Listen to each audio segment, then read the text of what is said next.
शापित कथाएं। रवि बस में बैठा बाहर के दृश्य देख रहा था। सर्दियों की शाम ढलने लगी थी और बहुत ही सुंदर दृश्य था। तभी रवि के मोबाइल की घंटी बजी। उसने मोबाइल पर दृष्टि डाली तो उसकी माँ का फोन था। बस कितनी देर में मनाली पहुंच जाएगी? उसने फोन उठाने से पहले कंडक्टर से पूछा। साहब, 1 घंटे में बस अड्डे पहुंच जाएंगे, कंडक्टर ने जवाब दिया। रवि ने फोन उठाया। हाँ माँ, बस 1 घंटे में मनाली पहुंच जाऊंगा। सर्किट हाउस पहुंचकर आपको फोन करता हूँ। 1 घंटे से कुछ ज्यादा समय में बस मनाली पहुंच गई। बस से उतरते समय उसने ड्राइवर से सर्किट हाउस का रास्ता समझ लिया था। 10-15 मिनट का पैदल रास्ता था, इसलिए उसने अपना बैग कंधे पर तान कर वहीं पैदल ही चल दिया। 5-7 मिनट रास्ते में रौनक थी। उसके बाद रास्ता एकदम सुनसान हो गया था। काफी अंधेरा हो चुका था। सर्द हवाएं साए साए करती हुई कानों से टकराई। वो 15 मिनट चल चुका था। पहाड़ी रास्ते की वजह से सांस फूलने लगी थी। थोड़ा और चला तो वो एक कब्रिस्तान के सामने था। कुछ कदम चला तो उसे लगा कि उसके पीछे कोई है। वातावरण में एक अजीब सी खामोशी थी। सड़क की एक ओर कब्रिस्तान था और दूसरी ओर ऊंचे ऊंचे पेड़। धुंध पड़नी शुरू हो चुकी थी और ज्यादा दूर का दिखाई नहीं दे रहा था, पर कब्रिस्तान की छोटी सी दीवार के पीछे कई कब्रें और उन पर क्रॉस साफ चमक रहे थे। रवि को थोड़ा डर लगना शुरू हुआ। इस सर्दी में भी उसने अपने माथे पर पसीने की कुछ बूंदें महसूस की। उसने अपना माथा झटका और चलना शुरू कर दिया। उसे फिर अपनी बाईं तरफ पेड़ों के पीछे एक हलचल सुनाई दी। उसने अंधेरे में खूब घूरने की कोशिश की, पर वहां कोई नहीं था। वो वापस सड़क की तरफ मुड़ा। तभी उसके सामने 6 फुट का एक आदमी अचानक प्रकट हुआ और वो आदमी भारी आवाज में बोला, do you have lighter gentleman? Ravi एकाएक उसे देखकर बुरी तरह डर गया। रवि ने ध्यान से देखा। वो एक अंग्रेज था।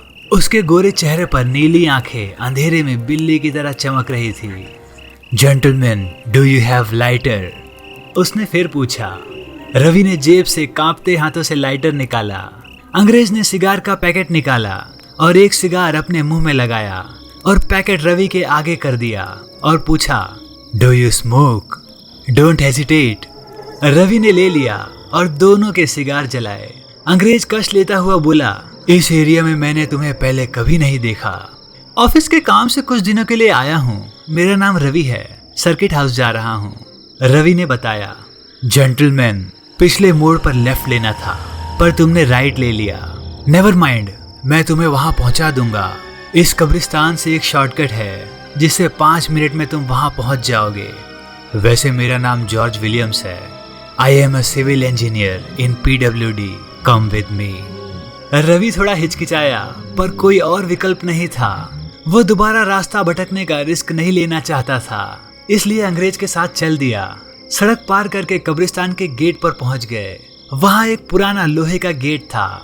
जॉर्ज ने उसे धक्का दिया तो बड़ी तेज आवाज के साथ वो दरवाजा खुल गया।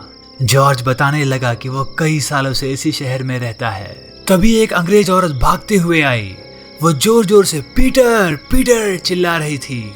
इस भयानक कब्रिस्तान में इतनी रात को एक औरत को देखकर रवि को बहुत हैरानी हुई। आप लोगों ने 6-7 साल के एक बच्चे को जाते देखा है क्या? मेरा बेटा पीटर मेरा हाथ छुड़ाकर भाग गया है। वो 6 साल का है, औरत ने बोला। फिर रवि ने कहा, नहीं। इससे पहले रवि कुछ पूछता, वो पीटर को आवाज देती हुई आगे बढ़ गई और थोड़ी दूर पर ही अंधेरे में गायब हो गई। रवि ने पलटकर देखा तो जॉर्ज भी गायब था।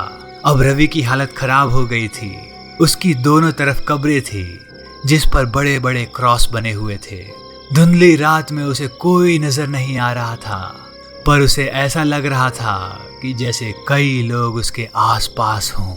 उसकी कमीज पसीने से गीली हो चुकी थी। उसने हिम्मत जुटाई और आगे बढ़ा। तभी उसे दाईं तरफ एक कब्र दिखाई दी जिस पर मोटे अक्षरों में जॉर्ज विलियम्स लिखा था। उसके नीचे 1875 से 1930 लिखा था। इसका मतलब जॉर्ज विलियम्स की मौत 1930 में ही हो चुकी थी। अरे ये कोई दूसरा होगा, उसने अपने मन को समझाया और आगे बढ़ गया। थोड़ी देर आगे बढ़ा तो उसे एक 40-45 साल का आदमी नजर आया जो जमीन में गड्ढा खोद रहा था। रवि ने उसे आवाज दी, भाई साहब, ये सर्किट हाउस के लिए रास्ता किधर से जाता है? सर्किट हाउस जाना है? तो कब्रिस्तान में क्या कर रहे हो?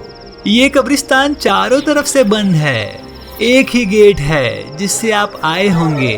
बाहर निकलकर शहर से दूसरी तरफ 200 मीटर की दूरी पर सर्किट हाउस है। पर मुझे एक अंग्रेज मिला था, उसने मुझसे कहा कि कब्रिस्तान के अंदर से एक शॉर्टकट है। उसने तुमसे लाइटर मांगा होगा, है ना? यह सुनकर रवि की हालत खराब हो गई। कांपते हुए आवाज में उसने कहा, हाँ सही बोला आपने। मजदूर हंसा और बोला, वो पिछले 90 सालों से लोगों से लाइटर मांग रहा है और उन्हें सिगार पीने के लिए ऑफर करता है। उसे मरे हुए 90 साल हो गए हैं और उसकी आत्मा आज भी यहीं पर भटक रही है। रवि बहुत ज्यादा घबरा गया था। तभी उसने पूछा, अरे मैंने एक औरत को भी अभी अंदर आते देखा जो अपने बच्चे को ढूंढ रही थी। पीटर की माँ की बात तो नहीं कर रहे साहब?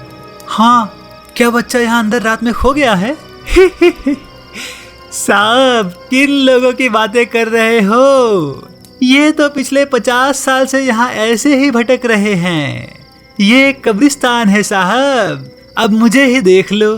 पिछले 60 साल से यहाँ कब्र खोद रहा हूँ और ये कब्र पूरी होने को ही नहीं आ रही है। रवि के माथे पर पसीना ही पसीना था। उन्होंने उसे चारों ओर से घेर लिया। अंग्रेज, वो औरत और 6 साल का बच्चा और मजदूर जोर जोर से हंस रहे थे। रवि की आंखें बंद हुई और वो जमीन पर गिर गया। सुबह हुई तो रवि ने अपने आप को एक पलंग पर लेटे हुए पाया। उसके साथ में एक 50 साल का एक पतला दुबला वृद्ध था।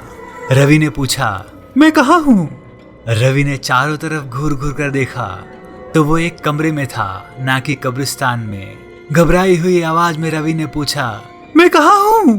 अरे साहब, आप आधी रात को कब्रिस्तान में बेहोश पड़े थे तो मैं आपको उठाकर यहाँ ले आया। शायद आपने रात को ज्यादा ही पी ली थी, इस वजह से आप बेहोश होकर गिर गए थे। रवि ने बोला, नहीं। अरे कहीं आपने एक अंग्रेज से सिगार तो नहीं ली थी? तुम जानते हो इसे? जी साहब, जॉर्ज को कौन नहीं जानता। अंग्रेजों के जमाने में यहाँ का एक सिविल इंजीनियर था। वो उसे ही पहाड़ों में सड़क बनाने का काम दिया गया था। उसने कई सालों तक यहाँ पर काम किया।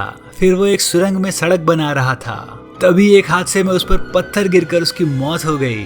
तभी से उसकी आत्मा यहाँ भटकती रहती है और रात को आते जाते लोगों से लाइटर मांगता है और उन्हें सिगार ऑफर करता है। और जो उसकी सिगार पी लेता है रात भर कब्रिस्तान में भटकता रहता है। पीटर और उसकी माँ? 6 साल का बच्चा था पीटर। उस दिन वो माँ का हाथ छुड़ाकर भागा और उसकी सड़क एक्सीडेंट में मौत हो गई। उसकी माँ सहन नहीं कर सकी और उसकी भी अगले दिन मौत हो गई। तभी से वो दोनों रात भर कब्रिस्तान में भटकते रहते हैं। और वो जो कब्र खोद रहा था रात में, वो मजदूर कब्रिस्तान में काम करता था। एक दिन रात को कुछ चोर कब्रिस्तान में घुस आए। उन्होंने शराब के नशे में उसे मार डाला और कब्रिस्तान के पीछे वाली खाई में फेंक दिया। वो तभी से वहां पर रात भर अपने लिए कब्र खोदता रहता है। मुझे यहाँ कौन लेकर आया?